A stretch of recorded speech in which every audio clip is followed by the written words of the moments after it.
This is the Patchwork dress by Robertswood. I'm going to share a little bit about my process making this dress today, and hopefully it will be useful if you decide to make your own. This is all my prepped pieces cut out roughly. I haven't actually gone in and cut them all out just yet. There's, I think, close to 100, it's like 98 pieces, something like that, to make this dress. So I was going to figure out what colours I want to wear first, and then I was going to cut them out when I cut the fabrics out. And these are the fabrics I've gone with. They're, I think they're chambrays. I bought them a little while ago for this dress and then forgot about it, but they're linen cotton blend, so natural fibres. I have 5 different half meter cuts. So I'm hoping that 2.5 meters is enough for this dress. It's not a super long dress, as you can tell from this, but what I did to start with, to try and figure out if my pattern was the right size, just because there's so many pieces that need to go together, I decided to make the lining first, and this is just like a crepe that I got from a charity sale here in town. I got like 10 meters of it for $10, so it's just like my muslin type fabric, but I think I'm actually going to keep it and use it as the real lining. I tried it on and it fits pretty good, so I haven't pressed this or hemmed it or finished the edges on the inside or anything. It was just quickly to mock it up to see whether it would fit, and it does. It kind of hangs reasonably loosely, but that's probably a good thing, really. So with that in mind, I have cut out the pieces for the 10 to 12 size, and this, when I had it printed at A0, I think it was 5 sheets of paper, so it's quite a big pattern, as you can tell. So the first thing I did was I got my iPad and then I screenshotted the front columns, and then I've done the same for the back as well. And then I just got my got it open in a painting app, so this is just Procreate, and just kind of color coded what each piece is going to be, and then I'll find them in here and cut them out of the relevant pieces. So there's a front piece, a back piece, and 2 side pieces. I'm just going to do one thing at a time, just so that I don't get confused and cut the wrong pieces out, and because I'm not sure how much spare fabric I have and whether I have enough for errors. So yeah, my first plan is to cut out the front pieces, which are columns 2, 3, 4 and 5. So I only need to find the pieces that start with 2, 3, 4 and 5 in here. So like that pile is 4, for example. I can work my way through each of the irrelevant stacks and just keep everything to the side, and then come back to it once I am ready to do the other pieces as well. So it's a bit like a quilting project. Once I've cut the pieces out, I'm going to serge the edges, just because it's a raw edge design, and obviously this will fray, and maybe that would be okay, I'm not sure. The example dress that Robertswood provides is like a sheer kind of fabric, but it's one that doesn't fray necessarily, I don't think. I'm kind of modifying that a little bit, and I'm going to be putting black thread in my serger and serging all of the edges of these pieces before I sew them together. So that's kind of like another step in the process. So it's not going to be it's going to be a slow project. It's not going to be a quick one by any means, but I'm going to get going on this, and hopefully once I've got the front together, I'll have a good idea about how the whole project is going to look, and I'm going to be probably more enthusiastic about finishing it. I've been working on this on and off just a tiny bit, and this is as far as I've got so far. I'm using fray check instead of serging it, just because I feel like that's the easy option. So I think it's working all right so far. And what I'm now doing is I'm adding the fray check as soon as I cut it out, and then I'm pressing the seams like it says to in the pattern. And I think that's probably the better way to stop it from fraying entirely. I've been adding the fray check all the way around the edge straight after I've cut it, just to avoid that fraying. And then when I take it over to the ironing board, what I'm doing is leaving it pinned, kind of finding where those corners are, folding it over with the paper and then pressing it. I thought that maybe the toner from the print would come off on the iron, but it's actually been pretty good so far. And I'm finding that when I do all 4 sides, I can then take the pin out, and then I kind of just stack them up so I know what order I'm sewing them in.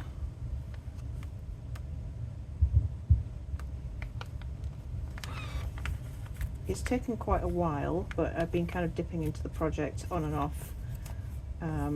But I should have the front done today.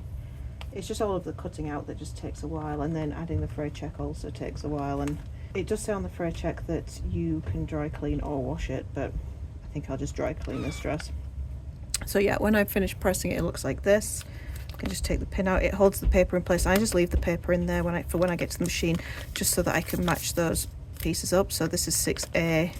I believe 6B is here. And so I can just kind of keep tabs on which way up it goes as well. So yeah, I just do that for all of the pieces. These pins are magic pins. So with these ones, they're nice and flat, which is one of the reasons I like them, but I also choose them because you can iron them and they don't melt. So they're not glass head. You could use glass head instead, just for kind of peace of mind. But you can, if you do catch it with the iron, there's no problem on that. So I can just do that. I'm not worried about the pin. This is the completed front. So the way I've pressed it is when I come to one that's like a flower, I pressed it outwards, the petals outwards, and everything else is pressed inside. This pattern does create some kind of weak spots, so it is advisable to have that lining in my opinion. So if I show you the back, it's kind of cool because it's like patchwork effect. But if you look at the corners, because of the way they're sewn together, I mean, not all of these are bad actually, but there are kind of like smaller points where the light comes through.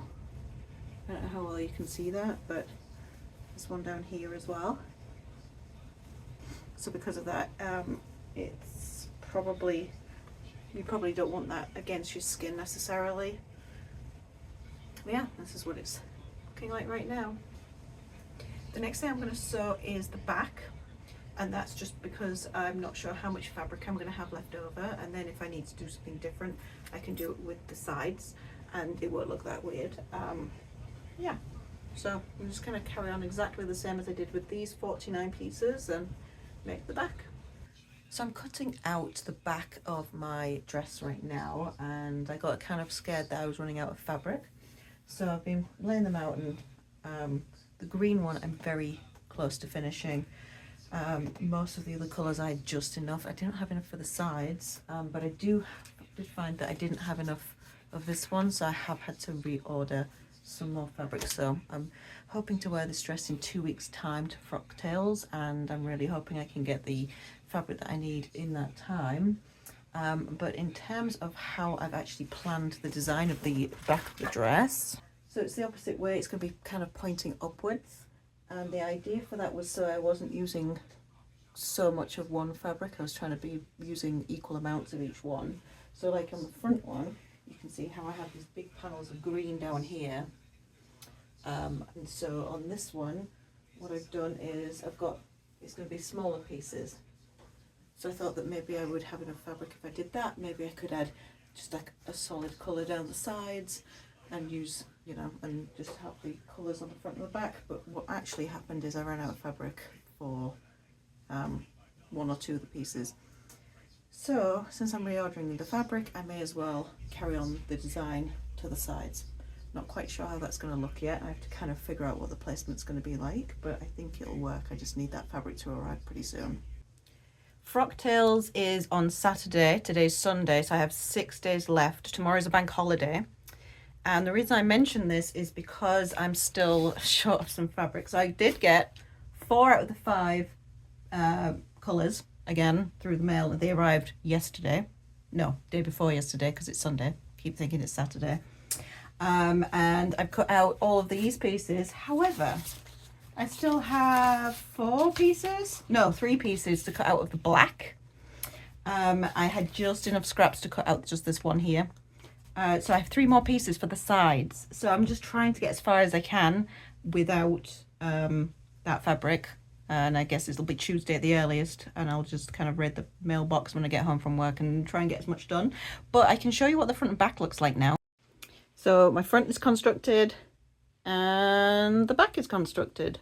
It's just the side parts now. I also, while I was waiting for fabric, hemmed the lining. So that is done now as well. It's just inside out right now, but that's going to be that's going to be the side against the skin. So that's nicely hemmed. I don't need to hem the sleeves or the neckline because that's how it's going to attach the outer and the lining together. So I feel like I'm close, and I've tried to press these flowers out as well a bit more. I do feel like I'm close, but yeah, I am a little bit worried about that black fabric not being here just yet. This next part is a little bit different, which is nice. So I have the 7 and the 8 columns, and then you have to French seam these two parts together, I believe. Let me just check my iPad. Yeah, so I have to French seam just this curve together because I've been doing everything wrong side together so far, so that all the petals are on the outside. I'm having to kind of engage my brain again on how I would do this. So I believe we still want the wrong sides together because I want this seam to be on the inside. Let's stick that there. Okay, I believe I have to just open these flaps up at the bottom as well. So I thought I would just double check the diagram. So we're going to French seam the whole thing, and then I'll recreate these bottom petal parts again. So I have wrong sides together. I'm going to, what's the seam allowance on this project? Was 1 centimeter. Because I was working, I'm a quilter, so I work in inches rather than centimeters. So when it says that I should do my French seam using 0.4 centimeters and then 0.6 centimeters, I'm kind of like, So what I'm going to do is I'm going to do it as 1/8 of an inch ish, and then the other one will be 1/4 of an inch afterwards. And then I guess doing it that way means that I won't have to trim the French seam down like I would normally. So I'm just going to give it a try. Back stitching at the beginning and end. I'm just going to go kind of slowly around this curve because I want to get it right and not have any holes. Okay.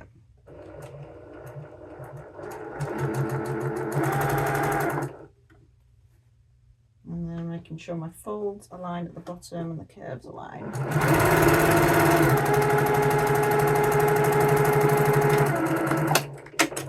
Okay, step 1 done. Now I need to fold it back like that and stitch it. I really hope I haven't messed up. No, I haven't. Okay, so this is going to go to the inside. So on the inside of the garment, you'll be able to see the next line of stitches, but all of the seam will be encased. I do French seams quite regularly. It's just that this particular project is kind of turning my brain a little bit. You can also press with an iron at this point, but I have a pretty good finger press method, so I'm not too worried. I'm just going to go kind of slow and finger press as I go, to making sure that that seam's nice and sharp.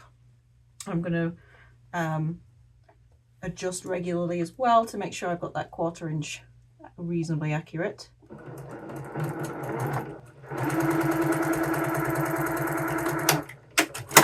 All right, so that's the French seam done. I am going to give it a bit of a press now. Make sure that that seam allowance is pressed on the back. I don't know if I'm pressing it to one side. He doesn't suggest that there's a way that he wants you to, so I'm just going to press it to what I think will be the back, which I believe is towards the 8s, which is the darker fabric. So I'm going to do that, and then I'll do the same when I do the other side. I'll make sure it's pressed to the back, and I'm just going to press this again as well, this little flap here, because this is going to join onto the next petal. It says French seam will be visible here on the wrong side.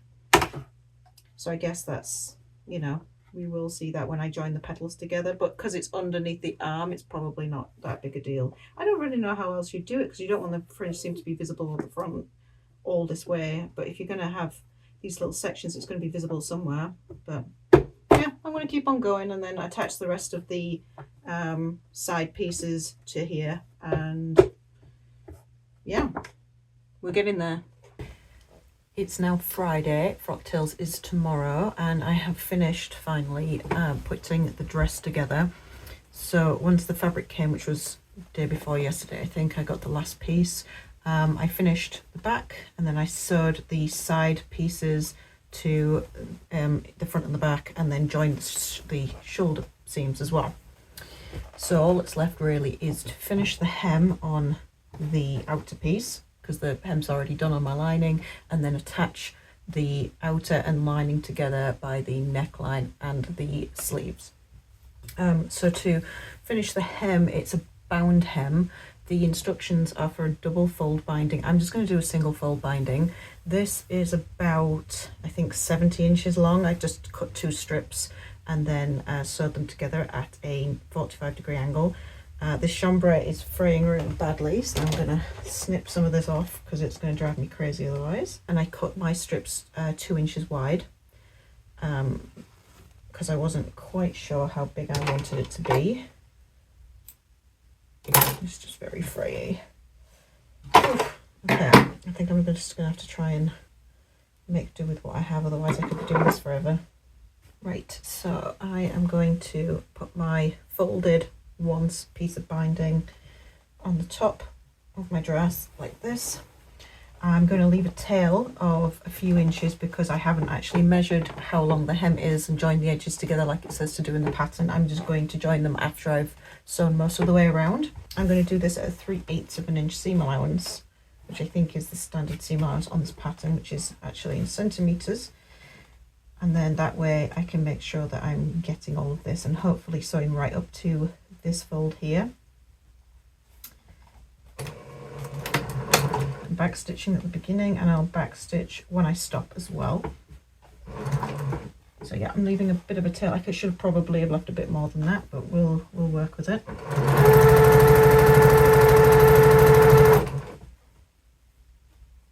I'm just gonna adjust as I go because these are actually open at the bottom.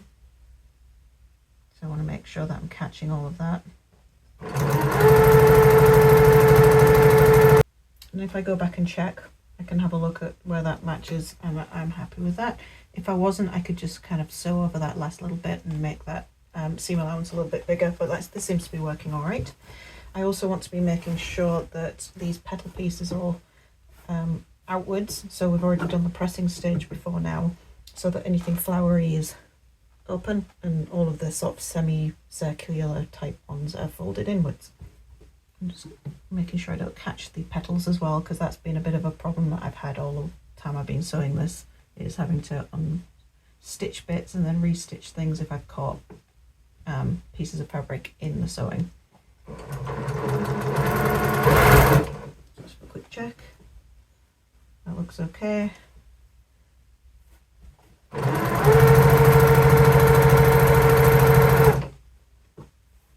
So in the end, about 70 inches wasn't enough. I've had to cut another strip and attach it to the end, and that's on the size 10 to 12. So if you're making that size bigger, maybe even the next size down, you will need more than that on the dress. I have just stopped sewing about a full block length away from where I started. So I've got like an open part of the seam here. And what I'm going to do at this point is join these 2 edges together, and then it'll be ready for turning to the other side. So to do that, I'm just going to cut some of the surplus off the binding, just kind of roughly, just because it's kind of in the way. And I'm going to just cut a really thin little piece off that. This can be thrown out now. And this piece is just to tell you how wide 2 inches is. So if you open it up, that is 2 inches long, and that's how much we want to overlap by. So I've just left the original tail from where we started because it's quite short. I'm going to put my 2 inches over the top like that. It's kind of staggered off to the edge so I can see where that edge is. And then when I lay this over the top, I can see where I need to trim this top onto. It's going to be flush with that 2-inch edge. So just to recap, I've aligned it with the top of the the first binding strip, or the beginning. So the 2 inches down is where the other one needs to overlap, so they're overlapping by 2 inches. You can measure it as well if you prefer. Just going to give that trim. And so now that's got a 2-inch overlap, and this is just going to go in the garbage as well. And then to join them together, you are going to open them up. It's quite hard to see because this is a dark fabric, but the right side of the fabric, so the side where the crease is on the outside, on both ends, you're going to match those sides together, but the seam is going to create a cross. So you've got one seam going this way and one going this way. You're going to overlap them like that. Pin if you like, and then what you're going to do is sew diagonally corner to corner. So in this corner is where those 2 fabrics meet, and I'm going to go all the way across to make like this, almost like this A shape. And that will just miter it by 45 degrees like we did when I joined the strips together, which I didn't show you, but this is how I did that.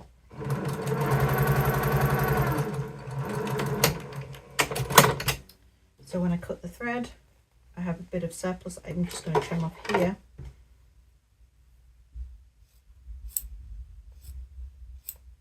It doesn't have to be exact, it's all going to go on the inside, and then that will now be joined and lay flat. So you can give it a little press with the iron if you want. I'm just going to finger press it, and then I'm going to start where I finished stitching, maybe a few stitches before that.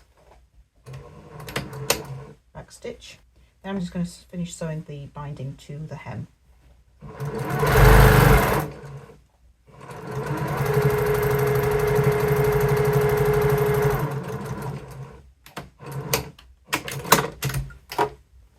And so that is now secure and all the way around the hem. Then what I'm going to do is turn it to the inside. So this is the inside of the dress. Then I'm going to bring this binding over so that it's like a facing. So what I mean by that is you can't see it on the front. You're literally bringing the seam allowance and the remaining binding edge over, and that folded edge will hold the raw edges inside, so that it'll fold over the raw edges of the seam allowance, and then you'll be able to stitch it down, and that will hold it in place and hide those raw edges. Now what I'm going to do is I'm going to have to keep checking, because these petals, I guess, are going to be stitched open, because that's where the stitching is going to go. It's going to, you know, go over the top of some of these flaps, and so I want to just be mindful that it's not kind of bending them out of shape, and it's not kind of moving like these petal ones need to be outwards. It's not folding them inwards, for example. So I'm going to go really slowly and do that. I still prefer to sew from the side with the binding on it, rather than kind of measuring in from the side, from the front, and sewing on the front, but you could do it that way if you wish. You just need to figure out how wide your binding is, depending on how wide you cut it, and taking into account the seam allowance. So mine, it should be 3/4 of an inch now, because it was 2 inches folded in half, and then another 1/4 of an inch was taken off as a seam allowance when I sewed it here. And so I could theoretically make sure I was sewing within that amount on the front, but I think it will be neater if I just fold it and sew really close to the fold, and then just keep making sure that the fabric looks right underneath. So just back stitching a little bit to start, and then you could press it and clip it if you wish, but I'm just going to do a few inches at a time and work my way reasonably slowly. And so you can see it looks pretty neat on the inside. I can flip it over and just check that my stitching is going where I want it on the outside. So I'm just going to finish sewing all of that. Here's what that binding looks like finished. So on the inside it's all turned nicely and it's all stitched down nicely, and then on this side it kind of catches the petals, but it looks nice and uniform all the way around. So the next thing I need to do is put the lining over the top of here, right sides together, and I'm going to sew the neckline to attach them together, and then I'm going to come back and look at the sleeves. I've just got one sleeve left to go, just this guy here, but I thought I would mention the problems I've been having to get these sleeves in. So this is the first one. I'm going to top stitch it because it's kind of floofy and kind of difficult, but that's fine, I can do that. What I did struggle with was the instructions a little bit and how to actually get it to turn through, and the directions are the same as if you were making anything with like a longer sleeve, but because the sleeves are so short, it kind of feels weird when you sew it together. So it says about reaching inside and bringing the lining and the outer together. So you would pull it in, you'd put your hand in between the layers and pull it through, and then when you do that, you kind of have like two circles next to each other, and you're like, how does that work? So I have linked up the YouTube video that I used to get my head around it in the description, but to kind of give you an idea, I just got a loo roll and cut it in half because I don't have two. You've got like, these are the sleeves. So one's a lining and one's a outer one. And I've just cut slits so that I can kind of put them up together. But essentially, where I've coloured is the right side. And so what you will actually do is kind of position them like this. So you're creating like one long tube from lining to outer. And then you're sewing all the way around here. So you're kind of shuffling it under the machine like this and pinching those edges together as you go. And it can be a bit fiddly, especially since I don't have a free arm on my machine. And this is a really small sleeve, but it is possible. It looks weird. Trust the process, it will work. So yeah, I'm just going to finish sewing this up. Just got to do the second sleeve and I'm going to top stitch them and then I'm all done. And it's done! So I don't know if it looks a little bit like bog witch in these colours, but hopefully it doesn't look too bad. Instead of understitching, I top stitched on the neckline and the sleeves because I think I needed that extra to help it lay flat. So I'll give you a little close up of that. But yeah, so you could keep the stitching to the inside and understitch if you wished, but I decided to do it this way just because I felt like it was kind of bulky and would kind of not lay as flat if I didn't top stitch it. And yeah, so this is it finished. When I started making this, it's taken me about a month, but that's because I have a bunch of other things that are going on and needed to be done. So it's not like a super long project. Obviously it's a lot longer than a normal dressmaking project, but I would say it's shorter than a quilt project because you're not actually quilting it, you're just piecing it together. I think there were 49 pieces on the front and 50 on the back, plus then you've got side pieces where I think there was about 10 each, so we're talking maybe like 120 pieces plus the lining on this. Length seems pretty good for my height. I didn't adjust the length at all, so I'm quite surprised that that worked out quite well. And yeah, so I'm going to wear it tomorrow night. My plan is to dry clean this dress, and also for the purposes of tomorrow night when I wear it, I'm going to go in like a vest top and leggings, and so I don't have to sit on the dress in the car. Then I'm going to quickly pop it on in the parking lot, take the leggings off. So yeah, that's the plan. It's kind of like a beach dress rather than a practical dress.